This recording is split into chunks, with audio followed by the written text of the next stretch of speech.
start to gradually give them freedoms. You can say, you know what, initially we're going to take it off, but we'll see how you do. And that's an easy one to turn back on. Real easy. Okay? But if you want to say we're going to start with it off, and then see how you do with your iPad use, and then we'll turn it back on. Okay? Turning off the camera automatically turns off FaceTime. Do you want them to be able to access iTunes, to be able to download music, videos, TV shows? Do you want them to be able to do that? You can decide, no, I don't want you downloading music and videos right now. We'll talk about that later. Bookstore, you want them downloading books? Okay? Yeah, let them download. Decide that, okay? There's also a nice feature too down here, just to jump down. If we go to allowed content, so yes, I'm going to give you access to the bookstore. However, I'm turning off explicit sexual content. So that cuts out all sexually explicit books. You don't have access to those now. Okay, so you can even give them that kind of access. Or say, you know what? Yes, you've done great with. We're going to give you iTunes. However, the next thing that we're going to do is we're going to restrict.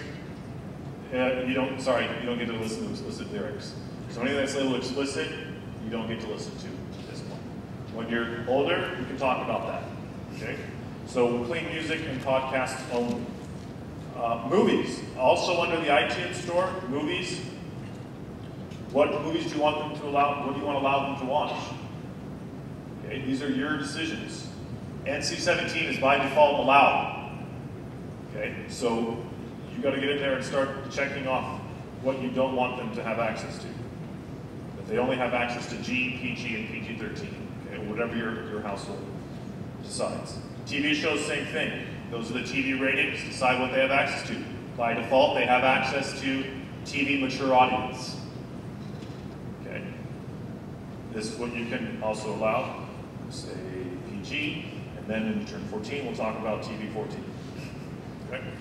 All right. So going back up here, the other one, installing apps. All right. Leave it on until you install that safe browser. Okay, because otherwise you're going to have to keep going in and out and turning it back on. So, but as soon as you install that safe browser and you install all the other apps that you think he's going to need for school, or that you want him to have, then turn it off and say, okay, no more installing of apps. That's it, we're going to turn it off. Also, delete the apps, okay? You don't want him deleting that safe browser and saying, sorry, no, you cannot delete the apps, all right, either. Siri, as you know, is the voice command. All right, so do you want to allow that? You can, but do you want explicit language? Do you want Siri cussing back at your son? Turn that off.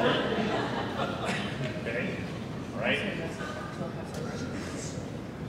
All right. So we've set then also the ratings with content. So if you're allowing iTunes, you can change the content. If you're allowing apps, so what applications can you download? If you're going to allow your son over the summer to say, hey, go ahead and download apps. You've been great, you've done a great job, you can download apps, but you know what, I'm sorry, you're not going to be able to get apps that are 17. Okay? So Apple rates apps for age appropriateness. You have to decide what apps can they still download, and you can restrict that. Okay? So Mr. Brennan, you go down there, 4+. Okay? All right? Privacy. This is your privacy content. Location services, all right? Do you want them, currently, all these things, if you, like your camera, if you have your camera on, then that means every time you take a picture, it's logging where you took that picture. And then if they post that picture somewhere, anyone can click on that picture, look at the settings, and then figure out where you were.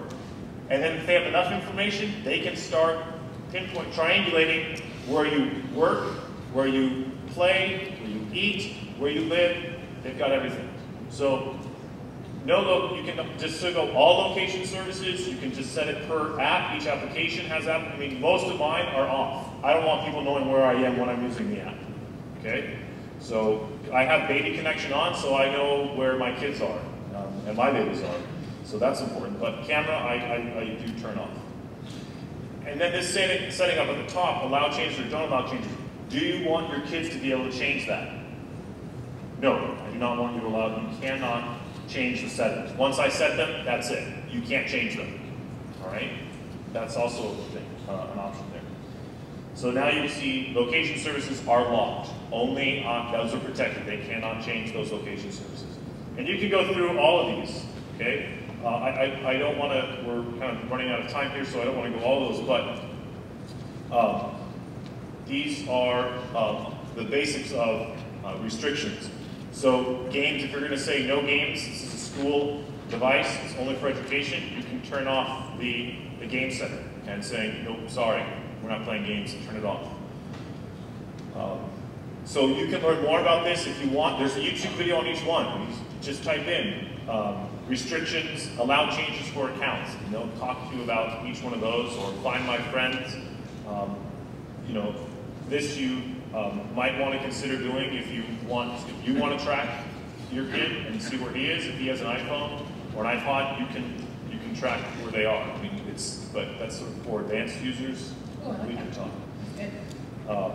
Anyway, those are the basics on restrictions, and I strongly recommend that you use them starting immediately.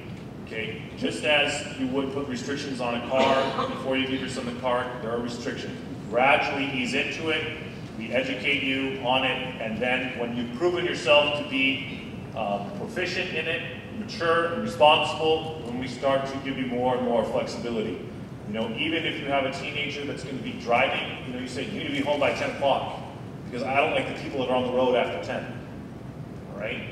And when you're, I remember the moment when I asked my dad if I could go to a prom party. I was a graduate from Servite, and I said, can I go to a party? And my rule was I had to be back at 10. I couldn't be driving after 10. I said, there's this party after prom. I'll be back by midnight. Is that okay?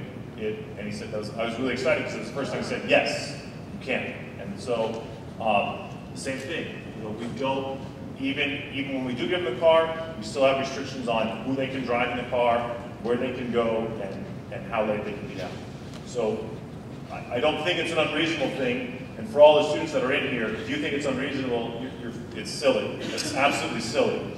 Okay? We're not just hand you a chainsaw or a car and say, get after it. Okay? This is the prudent thing to do. It's not the end of the world. Okay? And there is a light at the end of the tunnel. We are going to give you the freedom and the liberty to do it once you've exhibited the responsibility and maturity to do so. At this time, I'd like to take any questions real quick. Anyone has them? Yes, ma'am. You were talking about location services and disabling that. Does that also disable the feature that is Find My iPad if your son loses his iPad? You can set that individually on there. So you can individually, like you saw here. For those that didn't hear, she's asking about the location services. Yeah, location services. So as you can see up here, I have Find My Friends is on, but everything else is off. So location services is on, but I manually turn off each of the apps that I want it on for. So I set which one's it on. If I turn it off, then everything is off. Okay. But I have it on, and then I go through and set the Find My iPad is on. Okay? Because that, for sure, you want that on. Yeah. Yes, sir? Yeah, for the restrictions, is that the same password as when you open the iPad? Different password entirely. Yes. Okay. So his question was, when you put a pass lock on your iPad so that if someone picks up your iPad, they just can't get into it and do whatever they want. There is a 4-digit pass lock there, or you can set it to be like a character pass lock. That pass lock is different than the restrictions passcode. Okay? So make sure, unless for some reason you guys got lucky and the odds were that your son's pass lock is the same as your passcode, but it should be different. Your son should set the pass lock, and you should know it. You should set the restriction passcodes, and your son should not know it. Yes, ma'am? Is there any way to turn off iMessages during the school day? You can. That could be restriction. Yeah, you can do as well. You can turn off. You can set it. Turn it off as well. For iMessages? For iMessages, and you turning off iMessage. Yeah. There's a time restriction on that? Yeah, I think she's asking if there's a time. Oh, a time setting? No. No, it's all or none. Yeah. And the other question too that a lot of parents have asked is, I want my son to have games, but I don't want him to have access to it. Apple doesn't build that. It's either the games are on there or they're not. There's no like secret folder that they can put on there, and then you can put a pass lock on these games. You can't do that. It's either all or nothing. Either they can access it or they can't. So that's another question I've had. Yes, ma'am? On iCloud, I had trouble last year with iCloud and making sure that everything was syncing to iCloud. Some of the apps, school-related apps, were syncing iCloud and some weren't, and we had a big problem at the end of the year. What's the secret? That's a great question. I think we're going to have to spend some time on that one. So maybe after this session, you and I can show you, looking at that individually. But these are things that if you want to look, this is a great topic to research as well. Okay, there's YouTube videos on how to use iCloud and all that. So I recommend you can do that, and I'll meet with you after this to go over maybe what was diagnosed, what was the particular issue, and we can troubleshoot that, because it could be a number of issues that's not working. Yes, ma'am. The nanny service or the K9, when you buy it, can you do multiple devices? Look at their user. Some of them are. I think some of them are different. K9 is free, so it doesn't matter. I think one of them is maybe 2 devices, and another one is just that one device. If they share an Apple ID, so if your son has an iPhone and an iPod, or an iPod and an iPad, and they all use the same Apple ID, then it'll be loaded on all the devices, and you can use it that way. But if all of your kids have different Apple IDs, it's different. So it's a $5 one. Any other questions? Yes, sir. So years ago, a few years back, I created an Apple ID on my main computer, and then we started getting iTunes cards, and kids started putting music on our home computer. Well, now my son has the iPad, and he still accesses that same account to listen to the music. So if we create a new account specific to him, does he still see all that iTunes music, or is that gone? It would be gone. But also, too, if you want him to have your same Apple ID, and you put the parental restrictions on here, it will delete the games and the music from on here.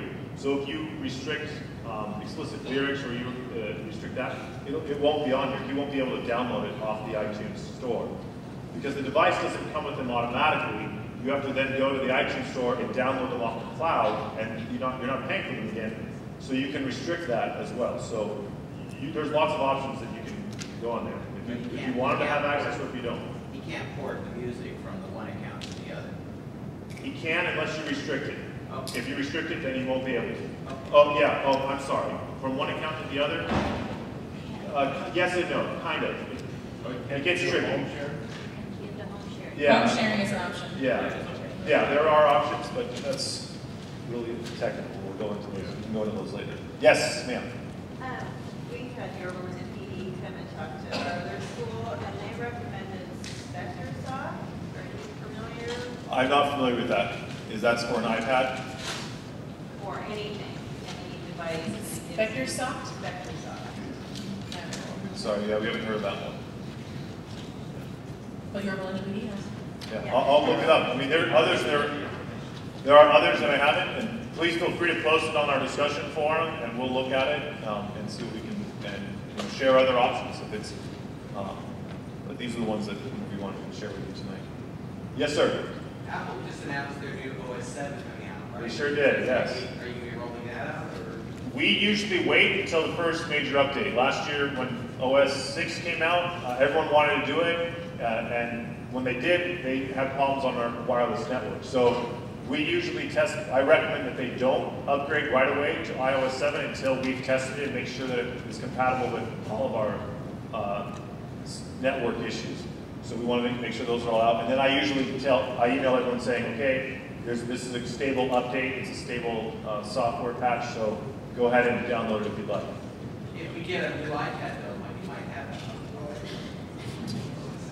that. It won't come out until late fall, like probably October is usually when they come out. So we should be okay.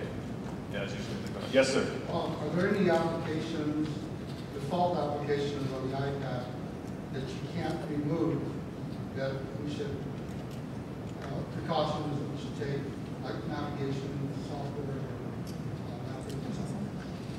or I mean, you can go to, these are pretty much all the,